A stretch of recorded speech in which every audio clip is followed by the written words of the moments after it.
নমস্কার, আপনারা দেখছেন আমার ছোট্ট YouTube channel voice of Anirban. সঙ্গে আমি আপনাদের আপনজন অনির্বাণ চৌধুরী। প্রতিদিন সকাল 9টায় একটা করেই সারাদিনে ভিডিও আপনাদের কাছে আনি। আজকেও চলে এলাম সকাল 9টায় একটা ভিডিও করতে, তবে শারীরিক অসুস্থতার কারণে এখন প্রতিদিন ভিডিও করতে পারি না, হয়তো একদিন বা দুদিন অন্তরে অন্তরে করি। আপনারা দেখেন, মতামত জানান, আমার ভালো লাগে। তো আজকের যে বিষয়টা নিয়ে আলোচনা করব মূলত, সেটাতে ঢোকার আগে আমি আপনাদের কাছে শুধু অনুরোধ করব, আমার এই কয়েক মাসের ছোট্ট ইউটিউব চ্যানেল যতটুকু এগিয়েছে সবটাই আপনাদের জন্য। আপনাদের প্রতি আমার কৃতজ্ঞতার শেষ নেই। তো তাই চ্যানেলটা যারা নতুন আজকে দেখছেন, তাদের যদি ভালো লাগে তাহলে একটু সাবস্ক্রাইব করে পাশে থাকবেন। আর আপনাদের মতামত আপনারা কমেন্ট বক্সে জানাবেন, কারণ আমি আপনাদের মতামত থেকে অনেক কিছু শিখি। আর ভিডিওটা যদি ভালো লাগে একটু লাইক করে শেয়ার করে দেবেন, অন্যদের দেখার সুযোগ করে দেবেন।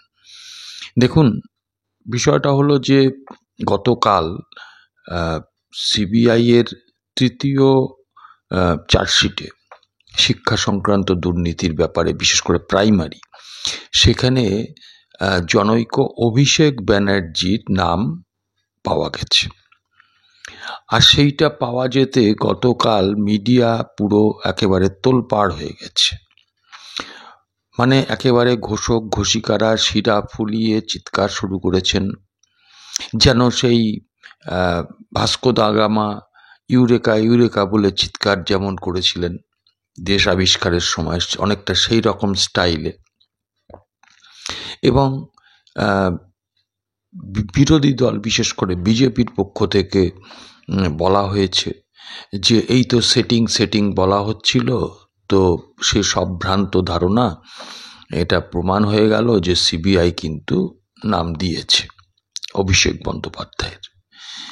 এখন ওই সিবিআই চার্জশিটে যদিও সুজয় ভদ্র বা কুন্তল ঘোষ, শান্তনু বন্দ্যোপাধ্যায় সহ আর যারা আছেন, মানিক ভট্টাচার্য, প্রত্যেকের নাম ডিজিগনেশন দিলেও অভিষেক বন্দ্যোপাধ্যায় জনৈকের নাম দেওয়া হলেও সেখানে কিন্তু তার ডেজিগনেশন বা কোনো রকম পরিচিতিটা দেওয়া হয়নি।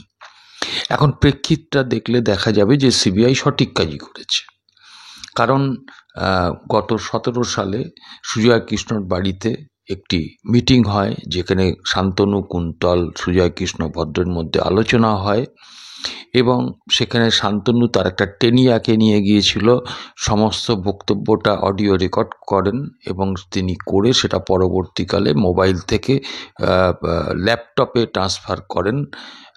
পরবর্তীকালে সিবিআই ওই ল্যাপটপ পেয়ে সে 28 পাতার চার্জশিটের মধ্যে সেখানে অভিষেক বন্দ্যোপাধ্যায়ের নামটা লেখা দেখা যায়। কারণ অভিষেক বন্দ্যোপাধ্যায়ের সম্পর্কে সুজয় কৃষ্ণ ভদ্র, কুন্তল ঘোষ, শান্তনু ব্যানার্জি, এদের আলোচনায় অভিষেক ব্যানার্জির নামটা উঠে আসে, পার্থ চ্যাটার্জির নামটা উঠে আসে। তারা সেই অংশটুকু যেটা অডিওতে শুনেছে সেটাই ট্রান্সলেট করে সেটাই তারা রিপোর্টে দিয়েছে, চার্জশিটে দিয়েছে। এখন এক্ষেত্রে আমাদের বক্তব্য, আমরাও কিন্তু বলতে পারবো না যে এই অভিষেক ব্যানার্জি কোন অভিষেক ব্যানার্জি। তবে দেখলাম যে আমাদের যিনি ভাইপো অভিষেক ব্যানার্জি, অর্থাৎ মমতা বন্দ্যোপাধ্যায়ের ভাইপো, এমপি, তৃণমূলের সর্বভারতীয় সাধারণ সম্পাদক অভিষেক ব্যানার্জি, তার ব্যক্তিগত আইনজীবী সঞ্জয় বসু, তিনি অনেকটা ঠাকুর ঘরে কে আমি তো কলা খাইনির মতন তিনি হঠাৎ করেই একটা কালকেই করেছেন যে আমার ক্লায়েন্টকে তার সম্মানহানির জন্য তাকে এইভাবে জড়িয়ে দেওয়া হয়েছে সিবিআই চার্জশিটে তার নাম দিয়ে। দেখুন, এটা তো সত্যি আমরা জানি না বা জানতাম না। এই সঞ্জয় বসুর কথা শুনে মনে হচ্ছে তাহলে ওই অভিষেক বন্দ্যোপাধ্যায়ই হবেন। তবু তো যতক্ষণ না এটা পরিষ্কার হচ্ছে ততক্ষণ তো বলা মুশকিল। আমি একটা শুধু দাবি আপনাদের কাছে করবো, এটা শিক্ষা দুর্নীতি। প্রত্যেকটা ছেলে মেয়ে চাকরি পেয়েছেন, তারা প্রত্যেকেই যে অযোগ্যতা বলবো না, যোগ্যতা আছেই, কিন্তু এই এসএসসির মতন যদি প্রাইমারিতেও সব চাকরি বাতিল হয়ে যায়, এবং সম্ভাবনা আছে বলে মনে হয় প্রায় 60,000-এর ওপরে। এখন বিষয়টা হচ্ছে যে সেখানে দাঁড়িয়ে এই অভিষেক ব্যানার্জি, যিনি কিনা পার্থ চট্টোপাধ্যায়ের তৎকালীন শিক্ষামন্ত্রীর সঙ্গে যার একটা দ্বৈরথ চলছিল এই প্রাইমারি ভর্তি নিয়ে, এই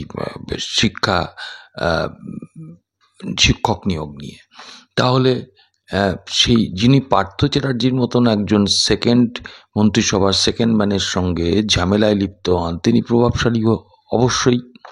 বা যিনি ওখানে বলেন যে 15 কোটি টাকা চান সুজয় ভদ্রর কাছ থেকে, সুজয় ভদ্রর স্টেটমেন্ট অনুযায়ী বা ওখানে আলোচনাতে সুজয় কৃষ্ণ ভদ্রের বক্তব্য অনুযায়ী, তাহলে এই 15 কোটি টাকা তো কোনো সাধারণ আতিপাতি লোক চাইতে পারবে না, এটা প্রভাবশালী ছাড়া চাইতে পারে না।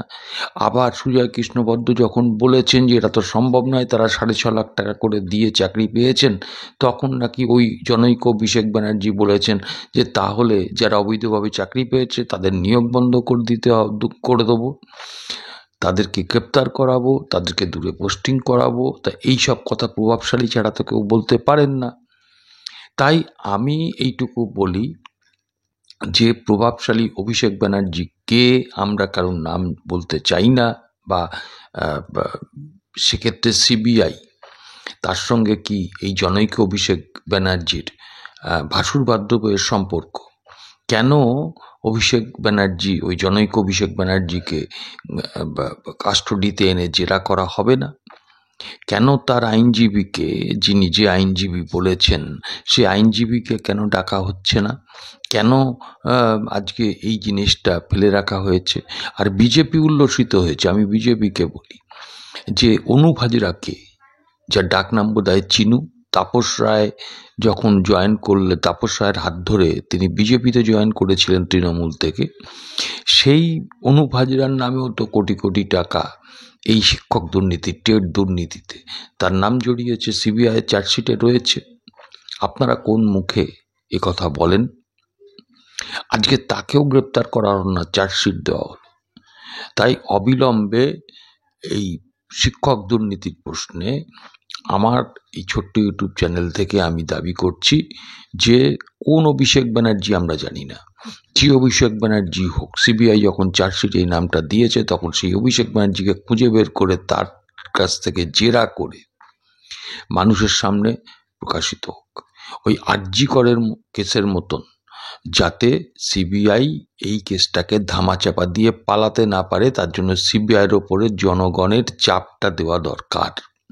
এবং পাশাপাশি বিজেপিতে জয়েন করা ওই অনুপ হাজরা, তাকেও জেরা করতে হবে, তাকেও গ্রেপ্তার করতে হবে। এই দাবিটাই আমাদের। আপনারা কি বলেন আপনাদের কমেন্ট বক্সে জানাবেন। আজকে এটুকুই, আবার দেখা হবে পরবর্তী এপিসোডে। নমস্কার।